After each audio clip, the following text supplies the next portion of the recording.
Hey everyone, it's me Blanche with Feast in the Middle East, and I'm driving home from work, and I thought, why not make a video about what to expect when you're invited to a Middle Eastern person's house? Because I get a lot of emails from people, I'm totally in love with this Lebanese chick and I want to make a good impression on her family, or I'm visiting a Palestinian family for the first time and they really want to make me dinner. What do I do? How do I act? What do I bring? So I'm going to answer a lot of your questions right now during my commute. Okay? You ready? Set, go. Okay, number one, don't cancel at the last minute. This is not the time to give in to another friend saying, hey, it's beautiful, let's go to the beach.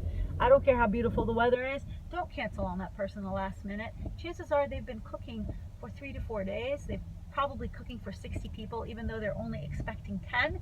So for them, it would be really a big slap in the face if you just decide to call last minute. Now, if you have West Nile virus or malaria, okay, that's fine. Those are excuses. But other than that, just show up. Which brings me to my next thing, and that is don't show up full. Don't show up saying, you know what, I was really hungry on the way here, so I got a burger from the drive-thru, and don't mind me, I'm just going to talk and hang out with you guys. It's really the company. Really, bro? You don't show up at their house after they've been slaving away for you, having eaten a sandwich or a burger, and no, it's the company is nice, it's important, but food is pretty important in our culture, so make sure you show up hungry, which leads me to pace yourself. Now, if you're not a big eater, you're gonna see a big old table, most likely filled with falafel and hummus and baba ganoush and crudité, maybe a cheese plate, some fruit, some crackers, and much more.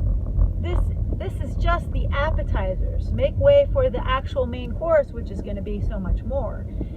That's fine. If you're not a big eater, just like put a little bit of hummus on your plate and work on it for that hour. As long as your jaws are moving, the host is going to be happy with you. So don't trip chocolate chip. Just eat what you can and make way for the main course. Now, here's another important thing. While everyone's eating, yelling is not necessarily fighting. So we are loud people, we're passionate people, we tend to yell, but doesn't mean we're mad at each other.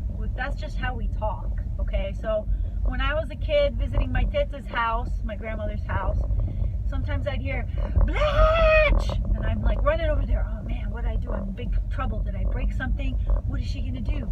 And I'd get over there and my teta would be like, come here, habibti, سويت لك بطيخ مع جبنة, تعالي كل.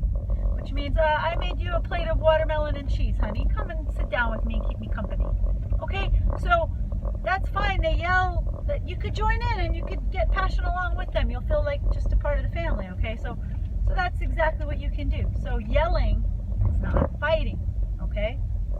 Now, one important point you should be aware of is if you're really skinny, they're going to try to fatten you up in that one visit, like maybe by 20 pounds, okay? So in my culture, it's really, really hard to stay slender. I mean, I've had times where I've lost a few pounds because I've been really busy, and my mom's like, what happened, Blanche? Why did you lose weight? Are you anorexic? No, I'm not anorexic. I'm not anorexic, Mom. I'm just busy. I don't have time to eat as much as usual. Stuff happens. Shit happens. So I got handed to Bella and Gigi Hadid for staying supermodel thin while being half Palestinian. It's not an easy feat. They should be commended for that. But, you know, they have a Dutch mom, so she's probably keeping them in check, the other side of the equation, because in a Palestinian family, it's really hard to stay supermodel skinny. I'm just putting it out there. So if you're really skinny, they're going to try to fatten you up. Don't take offense. Just expect it. Okay? Now, if you want to make a really good impression, show up with something at the door. It doesn't have to be a big extravagant gift. It could be something you made, like dessert. It could be anything. Any token of appreciation is welcomed, especially the first time you visit their house. It's always kind of a tradition the first time you visit a house. And for the cherry on the top, if you really want to like bring it home and make them feel good, when you're done eating, you say salam idek or salam ideki, which means bless your hands. You're showing appreciation for all the hard work they did in preparing your meal, which is a nice thing. It's a nice thing. Salam idek for a guy and salam ideki for a girl. And oh, one other thing I forgot is no means yes. So when you're eating and they're like, would you like seconds? And you're like, no thanks, I'm busting at the seams, I can't possibly eat another bite. They're gonna put you some more food. And you're gonna be like, why? I just told her I was stuffed. What is she doing? No means yes. So they do it as a sign of generosity. They want to show you that they're being generous and hospitable, and they want to show you how much they care, especially if you're skinny. So no means yes. Expect seconds, expect thirds. You don't have to eat it all. You can pick at it if you want to. I think the younger generation is getting better at this. It's the older generation that's part of the clean plate club, where they feel like they need to stuff you till you can't eat anymore. But the younger generation, they're more mindful. They feel, you know, me eating this whole plate of food isn't necessarily going to help somebody in Africa who's starving. So it is what it is. Just expect it. I'm just putting it out there because you might encounter it. So don't be shocked when that happens.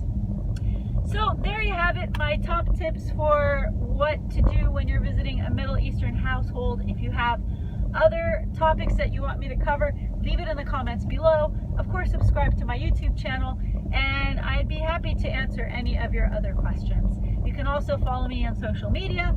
I'm at Blanche Media on Instagram, at Blanche's Feast in the Middle East on Facebook, and you can follow my blog, which is feastinthemiddleeast.com. Until next time, sahtan and peace. Peace. That means peace. Peace. Peace. All right. See it. Yikes.